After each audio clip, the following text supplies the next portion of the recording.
الحمد لله نحمده ونستعينه ونستغفره ونؤمن به ونتوكل عليه ونعوذ بالله من شرور أنفسنا ومن سيئات أعمالنا من يهده الله فلا مضل له ومن يضلله فلا هادي له ونشهد أن لا إله إلا الله وحده لا شريك له ونشهد أن سيدنا ومولانا محمدا عبده ورسوله أما بعد فقد قال الله تبارك وتعالى في القرآن المجيد والفرقان الحميد أعوذ بالله من الشيطان الرجيم بسم الله الرحمن الرحيم هن لباس لكم وأنتم لباس لهن وقال تعالى في موضع آخر وعاشروهن بالمعروف وقال رسول الله صلى الله عليه وسلم إذا خطب إليكم من ترضون دينه وخلقه فزوجوه وإلا تفعلوا تكن فتنة وفساد عريض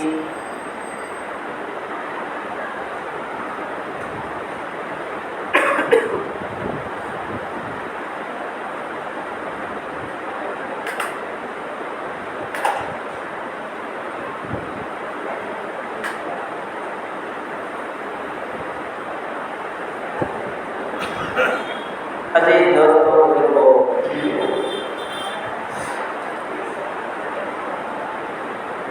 اللہ کے نبی صلی اللہ علیہ وسلم کے بارے میں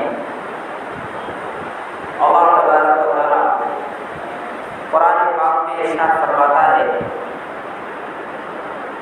لَقَدْ كَانَ لَكُمْ فِي رَسُولِ اللَّهِ أُسْوَةٌ حَسَنَةٌ، کہ تمہارے لیے مسلمانوں کے لیے حضور صلی اللہ علیہ وسلم کی زندگی میں بہترین نمونہ ہے۔ آپ صلی اللہ علیہ وسلم کی زندگی ہمارے لیے رول ماڈل ہے، ہمارے لیے آپ کا طریقہ اللہ تبارک و تعالیٰ نے پسند کیا ہے۔ تو آپ نے ہم کو نماز پڑھنے کا طریقہ بھی بتایا، روزہ رکھنے کا طریقہ بھی بتایا، حج کرنے کا طریقہ بھی بتایا، زکوٰۃ دینے کا طریقہ بھی بتایا،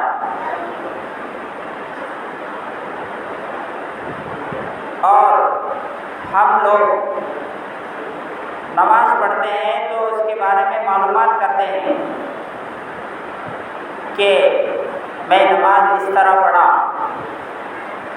کیا میری نماز ہوئی؟ کہیں میری نماز غلط تو نہیں ہوئی؟ کہیں میری نماز فاسد تو نہیں ہوئی؟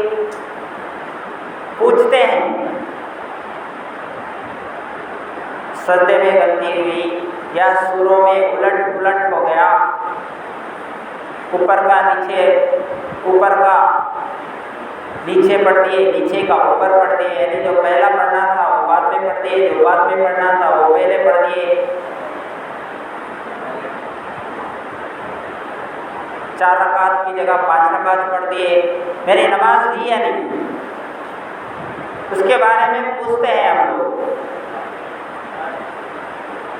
تو عبادات کے بارے میں ہم لوگ پوچھ کے کرتے ہیں کہ اس میں نبی کا کیا طریقہ ہے، اس کو نبی نے کیسے کیا ہے، اور اللہ نبی صلی اللہ علیہ وسلم ہمارے لیے کوئی ایسی چیز نہیں چھوڑا کہ جس کو آپ نے نہ بتایا ہو اور ہم کو وہ چیز دوسروں سے لینے کی ضرورت ہو.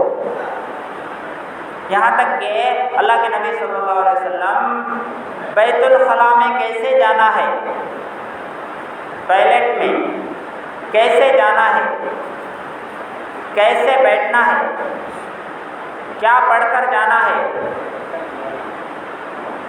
اور باہر کیسے آنا ہے، آنے کے بعد کیا پڑھنا ہے، اور استنجے سے فارغ ہونے کے بعد کیسے دھونا ہے، کس کو دھونا ہے کس کو نہیں دھونا ہے. یہ طریقہ بھی اللہ کے نبی صلی اللہ علیہ وسلم نے ہم کو بتایا ہے. معمولی چیز ہے استنجا کرنا، کامن چیز ہے، لیکن اس کے بارے میں بھی جو ہے اللہ کے نبی طریقہ بتا کے گئے کہ تم کو استنجا کرنا ہے تو اس طریقے سے کرنا ہے. تمہیں کیسے پڑے ویسے کر سکتے نہیں، تمہارا راضی ہے جیسا استنجا نہیں کر سکتے، تمہیں کتے کے بچے نہیں، تمہیں انسان کے بچے ہو، تم مسلمان کے بچے ہو، تم کو ایک طریقہ بتایا گیا ہے، اس طریقے کے مطابق تم کرو. تمہیں گائے نہیں کہ جو ہے کھڑے کھڑے منہ دیے. تو اللہ کے نبی صلی اللہ علیہ وسلم ہر چیز کا طریقہ سکھایا. تو ہم لوگ عبادات کے بارے میں پوچھتے ہیں تو جہاں اللہ کے نبی سارے طریقے بتائے ہیں وہیں پر اللہ کے نبی نکاح کیسے کرنا ہے یہ بھی بتائے. نکاح شادی کیسے کرنا ہے یہ بھی اللہ کے نبی 11 شادیاں کر کے بتایا ہے. لیکن ہم لوگ جو ہے نماز کے بارے میں پوچھتے ہیں کہ کیسا پڑھنا ہے اور نماز میں کہیں غلطی تو نہیں کر رہا ہوں، اس کے بارے میں تو لوگوں کو پوچھتے ہیں اور معلوم کر کے نماز پڑھنے کی کوشش کرتے ہیں. لیکن نکاح کے بارے میں جب معاملہ آتا ہے نکاح کا تو کسی کو نہیں پوچھتے.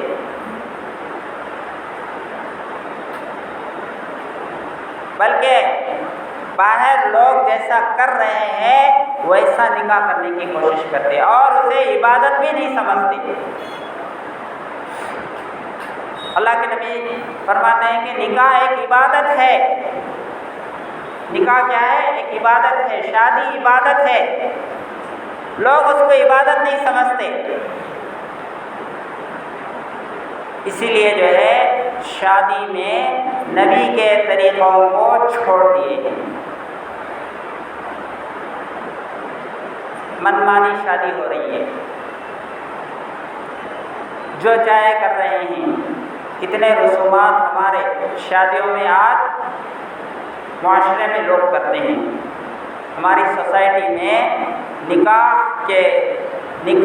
میں کتنے سارے رسومات ہیں، کتنے سارے یہ چلو ہم پیدا کر لیے ہیں. شریعت نے ان کو کرنے کا حکم نہیں دیا. تو نکاح انسان کی ایک ضرورت ہے اور نکاح پاکیزہ عمل ہے. یہ اللہ کا حکم ہے. تمام نبیوں نے نکاح کیا. تمام پیغمبر ایسے تھے جو نکاح بھی کرتے تھے، بیوی بچے والے تھے. تمام پیغمبر جتنے بھی نبی آئے وہ بیوی والے بچے والے. تو پیغمبروں کی سنت ہے نکاح کرنا، شادی کرنا. اللہ کے نبی صلی اللہ علیہ وسلم نے ارشاد فرمایا اذا خطب الیکم من ترضون دینہ وخلقہ فزوجوہ. لڑکے والوں کو حکم ہے کہ لڑکی والوں کو حکم ہے کہ جب تم کو رشتہ آئے، جب تم کو کوئی رشتہ بھیجے، بہن کے لیے، بیٹی کے لیے کوئی تم کو رشتہ بھیجے، منگنا بھیجے، میں جو ہے نکاح کرنا چاہتا ہوں، آپ کی بیٹے سے نکاح کرنا چاہتا ہوں، آپ کے بیٹے سے نکاح، آپ کی بہن سے نکاح کرنا چاہتا ہوں، کوئی رشتہ بھیجے تو اذا خطب الیکم من ترضون دینہ وخلقہ فزوجوہ. تو اس میں دو چیزیں دیکھو، جو رشتہ بھیج رہا ہے تمہاری لڑکی کے واسطے، تمہاری بہن کے واسطے، جو تم کو رشتہ بھیج رہا ہے، یعنی میں نکاح اس سے کروں گا بول کے بول رہا ہے، اس کے اندر دو چیزیں دیکھنے کا حکم ہے. من ترضون دینہ وخلقہ، اس کی دینداری دیکھو، دین کے اعتبار سے لڑکا کیسا ہے، لڑکا دیندار ہے یا نہیں. وخلقہ، اور اس کے اخلاق کو دیکھو. رشتہ بھیجنے والے کے کیا کرو، اخلاق کو دیکھو. فزوجوہ، اگر یہ دونوں اچھا ہے، دین بھی اچھا ہے، دیندار ہے لڑکا اور اس کے اخلاق اچھے ہیں، تو فزوجوہ، تو اس سے نکاح کر دو. لیکن ہمارا معاشرے میں کیا چلتا ہے، رشتہ بھیجے تو پہلے دیکھتے، گاندھی دیکھتے، دین اصل پہلے دین نہیں دیکھتے، نہ اخلاق دیکھا جاتا لڑکے کے، نہ اخلاق دیکھتے اور نہ جو ہے اس کا دین دیکھا جاتا ہے. پہلے گاندھی پیسہ والا ہے یا نہیں، بچہ کتنا کماتا، بچہ آستی کتنا ہے، گورنمنٹ جاب ہولڈر ہے یا نہیں، بنگلہ ہے یا نہیں، دولت والا ہے یا نہیں، اس کو دیکھا جاتا ہے. نہیں، لڑکی والے جو ہے یہ دیکھتے ہیں کہ پیسہ والا ہے یا نہیں. اگر بچہ پیسہ والا ہے تو انہیں پیو خور رندے، نو ٹینشن، بد اخلاق رہے کوئی بات نہیں، جھگڑنے والا رہے، گالیاں دینے والا رہے، لچھے قسم کا رہے، وہ نہیں دیکھتے. پیسے والا ہوں، بس پیسہ والا ہے تو رشتہ قبول کریں گے. حالانکہ اللہ کے نبی کیا فرماتے ہیں کہ اگر دین اچھا ہے لڑکے کا، دیندار ہے اور اخلاق اچھے ہیں تو اس کا نکاح کروا دو. اور اگر تم نے اس کو بنیاد بنا کر نکاح نہیں کیا، یعنی مالداری کو بنیاد بنا کر تم اگر رشتہ قبول کر رہے ہو تو الا تفعلوا تکن فتنۃ وفساد کبیر. مالداری کو اگر بنیاد بنا کر تم شادی کر رہے ہو تو بہت بڑا فتنہ پیدا ہوگا، وفساد عریض، اور بہت لمبا چوڑا معاملہ، بہت بڑی خرابی پیدا ہوگی معاشرے کے اندر، سوسائٹی کے اندر بہت بڑی خرابی پیدا ہوگی. گاندھی کو بیس بناؤ گے تو بڑے مسائل آتے، ان کو فیس کرنا پڑے گا. لیکن اگر اخلاق کو بنیاد بناؤ گے، دینداری کو بنیاد بناؤ گے تو وہ شادی بھی سکسیسفل ہوگا اور وہ رشتہ بھی جو ہے بہت اچھا رہے گا. تو لڑکے والوں کو یہ حکم ہے، یعنی لڑکی والوں کو یہ حکم ہے کہ جب تمہارے پاس کسی لڑکے کا رشتہ آئے تو اس کے اندر 2 کوالٹی دیکھ لو، وہ 2 کوالٹی ہے تو نکاح کر دو، تیسری چیز ڈھونڈنے مت جاؤ۔ تو اس میں اللہ کے نبی کہیں بھی تذکرہ نہیں کرے جو ہے آستی ہے نہیں دیکھو، اور جو ہے جنگلہ ہے یا نہیں، یا جاب ہے یا نہیں، یا جو ہے سونا بہت ہے یا نہیں، چاندی بہت ہے یا نہیں، بنگلہ ہے یا نہیں، گھر ہے، کہیں بھی تذکرہ نہیں۔ تو آج لڑکی والے ان سب چیزوں کو نگاہ میں رکھتے ہیں۔ اللہ کے نبی صلی اللہ علیہ وسلم کے زمانے میں واقعہ ہم سن چکے ہیں، حضرت جلیبی رضی اللہ تعالیٰ عنہ بہت کالے کلوٹے تھے اور ان کے چہرے کے اوپر گلے تھے، چہرہ پورا چہرے گلوں سے بھرا ہوا ہے، مچھے اور کلر بھی کالا، اور غریب آدمی، 3 چیزیں ہیں ان کے، غریبی ہے اور فیس کٹ جو ہے بلیک ہے، اور جو ہے فیس کے اوپر دانے ہیں، اور وہ دانے کریم لگائے تو بھی جاتا نہیں، ویسے نیچرلی دانے جو ہے ان کے فیس کے اوپر ہیں۔ تو اللہ کے نبی نے ان سے پوچھا، اے جلیبی کیا تم شادی کیے ہو؟ تو انہوں نے کہا اللہ کے نبی مجھے کون بچی دیتے، میں بہت کالا آدمی اور میرے چہرے پر گلے ہیں، مچھے ہیں، کالے کالے مچھے ہیں، اور میں غریب آدمی، مجھے کون بچی دیتے؟ تو اللہ کے نبی نے فرمایا میں تمہارا نکاح کرا دوں گا، کیا تم تیار ہو؟ تو اللہ کے نبی صلی اللہ علیہ وسلم ان کو مدینے کے ایک گھر میں جو ہے بھیجا، رشتہ بھیجا،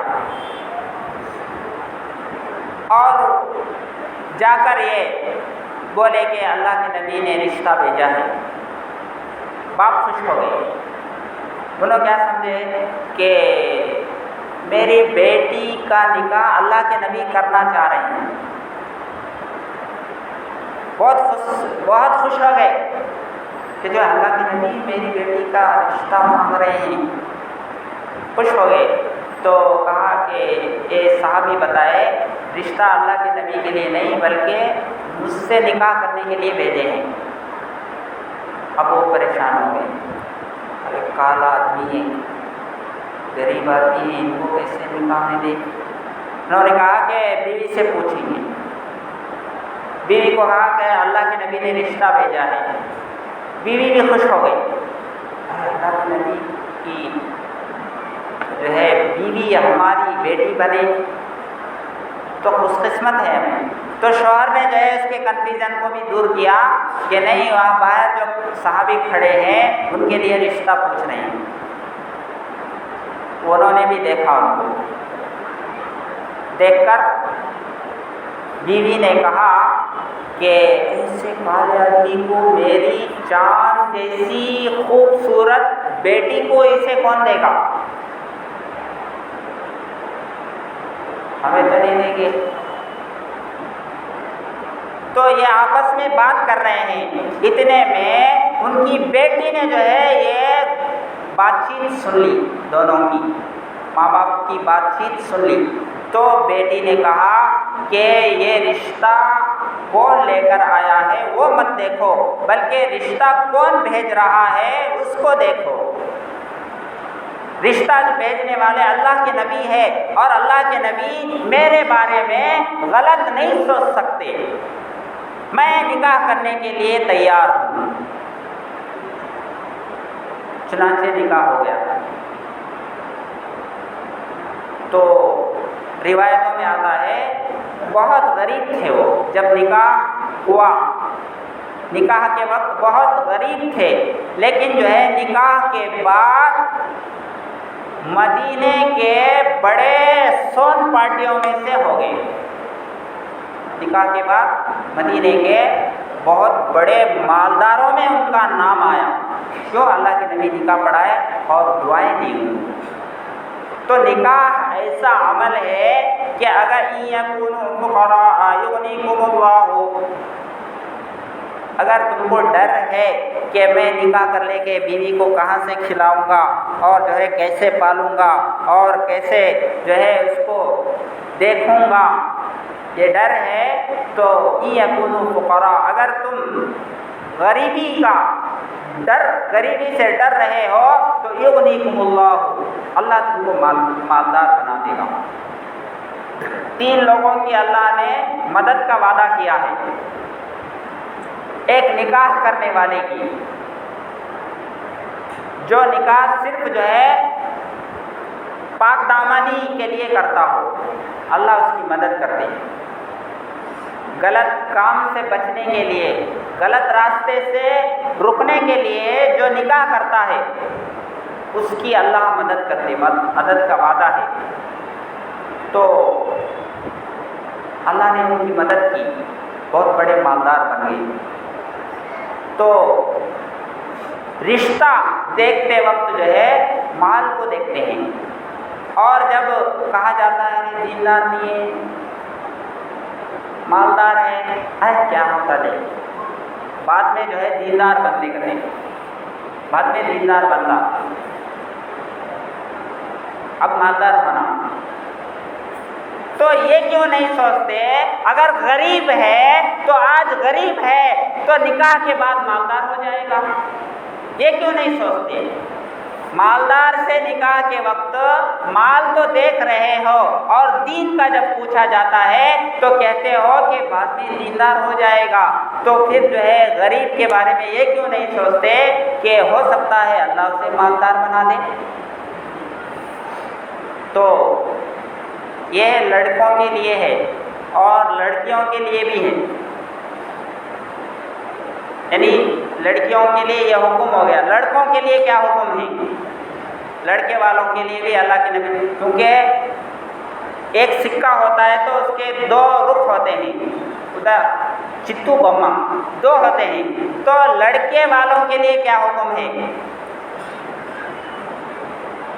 تو لڑکی والوں کے لیے یہ حکم ہے کہ لڑکے کا رشتہ ہے تو اس کا کیریکٹر دیکھو، دین دیکھو، اور یہ دونوں اچھا ہے تو شادی کرا دو۔ اور لڑکے والوں کے لیے حکم ہے کہ لڑکی سے جو نکاح کیا جاتا ہے وہ 4 چیزوں کی وجہ سے، یا تو بیوٹیفل ہے انہیں، اس کے واسطے نکاح کرتے، یا جو ہے اس کے ابا بہت مالدار ہے۔ تنکح المرأة لأربع، 4 چیزوں کی وجہ سے عورت سے نکاح کیا جاتا ہے۔ لأربع، 4 چیزیں۔ لمالہا، مال پیسے کی وجہ سے، یعنی کٹنم زیادہ ملتا، وہ گھر میں رشتہ گئے تو کٹنم زیادہ ملتا، اس کو بیس بنا کے نکاح کرتے ہیں۔ کون؟ مرد۔ لمالہا ولحسبہا، اس کے خاندان کی وجہ سے، اور اس کے خاندان کی وجہ سے نکاح کیا جاتا ہے، یعنی اس کے ابا جو ہے، لڑکی کے ابا کونسلر ہے، لڑکی کے ابا بڑے پوسٹ چیئرمین ہیں، یا جو ہے بہت بڑا بزنس مین ہے، تو پیسے مجھے بھی ملے گا، میں ان سے رشتہ ہو گئے تو مجھے بھی بول لینے اچھا رہتا، ہمارے سسر جو ہے فلاں ہیں، فلاں بول لینے کے واسطے۔ ولحسبہا، نسب کی وجہ سے، اور کچھ لوگ عورتوں سے شادی کرتے ہیں اس کے خاندان کی وجہ سے، اس کی خوبصورتی کی وجہ سے، اس کے مال کی وجہ سے، اور اس کے نسب کی وجہ سے، اور اس کے خاندان کی وجہ سے نکاح کرتے ہیں۔ تو اللہ کے نبی نے ان 4 چیزوں کو بنیاد بنا کر نکاح کرنے سے منع کیا، اور 5ویں چیز یعنی خوبصورت، یعنی دینداری کو ترجیح دو۔ اگر لڑکی دیندار ہے تو اس سے نکاح کرو۔ پیسے کو بنیاد مت بناؤ، اس کی خوبصورتی بیوٹیفل کو بنیاد مت بناؤ، اس کے حیثیت کو، پوزیشن کو جو ہے بنیاد مت بناؤ، اور جو ہے اس کے خاندان کو بنیاد مت بناؤ۔ تو یہ یہودیوں کا طریقہ ہے کہ وہ جب نکاح کرتے ہیں تو سون پارٹی کو دیکھتے ہیں، سون پارٹی ہے تو نکاح کرتے ہیں۔ اور عیسائی لوگوں میں یہ رواج ہے کہ لڑکی بیوٹیفل ہے تو نکاح کرتی ہے، یہ عیسائیوں کا طریقہ ہے۔ اور عربوں کا طریقہ کیا ہے کہ وہ خاندان کو دیکھ کر نکاح کرتے ہیں، حیثیت کو دیکھ کر۔ تو اللہ کے نبی نے ان تینوں چیزوں کو، چاروں چیزوں کو بنیاد بنا کر نکاح کرنے سے منع کیا ہے، بلکہ کہا کہ دیندار، اگر لڑکی دیندار ہے تو اس سے نکاح کرو، اس لیے کہ لڑکا بھی دیندار ہے، لڑکی بھی دیندار ہے، تو اس سے جو اولاد پیدا ہوگی تو وہ بھی دیندار ہوں گے، وہ بھی دین والے ہوں گے، وہ بھی اللہ والے ہوں گے۔ تو نکاح اللہ تبارک و تعالیٰ کا بہت بڑا حکم ہے، اور اس میں بہت ساری کوتاہیاں ہوتی ہیں۔ بعض لوگ جو ہے اگر لڑکی والے جو ہے نکاح پیغام بھیجتے ہیں لڑکے والوں کو، تو لوگ اعتراض کرتے ہو، بچی والے پوچھتے ہیں بچے کو کیا تو ہے، کیا تو ریمارک ہے کیا ان کے اوپر، یا لڑکے والے لڑکی والوں کو پوچھتے ہیں، لڑکی کو رشتہ بھیجتے ہیں تو الگ نگاہ سے دیکھتے ہیں، کئی کو پوچھتے ہیں نو، تو ایسا نہیں سمجھنا چاہیے، بلکہ لڑکی والے بھی جو ہے لڑکے کو رشتہ بھیج سکتے ہیں، کوئی عیب کی بات نہیں، کوئی گناہ نہیں۔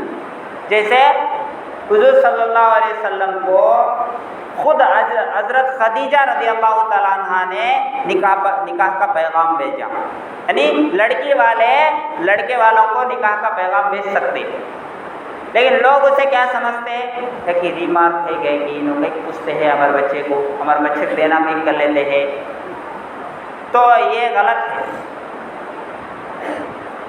تو نکاح میں جو ہے بہت ساری چیزیں ہیں، جو آج کل جو ہے پینا بہت زیادہ ہو گیا ہے نکاحوں کے اندر، ایک انجوائمنٹ سمجھا جاتا ہے اس کو، نکاح کس کا کی ہو رہا، لیکن جو ہے پینے والے کتنے کی لوگ ہیں، بے شمار لوگ پیتے ہیں، لڑتے ہیں، مار لیتے ہیں، اور جو ہے ہاسپٹلوں میں ایڈمٹ ہو جاتے ہیں۔ تو یہ سب کیا ہے، رسومات ہم نے بنا لیا۔ اگر نکاح جو ہے مسجد میں ہوگا تو کوئی پرابلم نہیں، پینے والے اصل مسجد میں قدم بھی رکھ سکتے نہیں۔ اللہ کے نبی نے کیا فرمایا کہ اعلنوا النکاح ولو بالدف، نکاح کا اعلان کرو، اور وجعلوها فی المساجد، اور نکاح جو ہے مسجدوں میں کرو۔ تو مسجدوں میں نکاح کریں گے تو یہ پرابلم نہیں آئے گا۔ آج کتنے لوگ جو ہے پی کے لڑ رہے ہیں، اور پرسوں عید کے روز میں کہا تھا کہ جو ہے وہاں مت جاؤ، پہاڑ عید منانے مت جاؤ، وہ ان کا عید ہے، وہ وہاں مت جاؤ بول کے بولا تھا، لیکن سنتے نہیں ہمارے لوگ۔ مار پڑتا ہے تو جب معلوم ہوتا ہے، تو کیا ہوا، ہمارے بچے خود مار لے رہے ہیں۔ ایک تو دشمن جو ہے ہم کو ناشنم کرنے کے لیے پورا پلان بنا رہا ہے، مسلمانوں کو ناشنم کرنے کے لیے، مسلمانوں کو جو ہے ختم کرنے کا پلان بنا رہا ہے، اور یہاں مسلمان خود دوسرے مسلمان کو ختم کر رہا ہے۔ تو یہ سب کیا ہے، پینے کی وجہ سے پیو خور بڑھ رہے ہیں، جوان چھوکرے آج جو ہے ہر کوئی ڈرگس کا عادی ہے، پینا ایک فیشن ہو گیا ہے۔ تو اب ظاہر ہے کہ اللہ کے نبی صلی اللہ علیہ وسلم نے ارشاد فرمایا الشراب جماع الاسم، شراب جو ہے یہ تمام گناہوں کی جڑ ہے، بیس ہے، تمام برائیوں کی بیس ہے۔ شراب پیتا ہے تو پھر کوئی بھی غلط کام کر سکتا ہے، اس کے بارے میں کوئی جو ہے گارنٹی نہیں ہے، کوئی سا غلط کام بھی کر سکتا ہے۔ تو اس لیے جو ہے ہم کو شراب سے بچنے کی ضرورت ہے۔ ہماری قوم کے نوجوانوں کو شراب سے دور رکھنے کی ضرورت ہے، ان کو شراب سے بچانے کی ضرورت ہے۔ اللہ تبارک و تعالیٰ کہنے سننے سے زیادہ عمل کی توفیق عطا فرمائے۔ وآخر دعوانا ان الحمد للہ رب العالمین۔ جو سنت نہیں پڑھے وہ سنتیں ادا کرے۔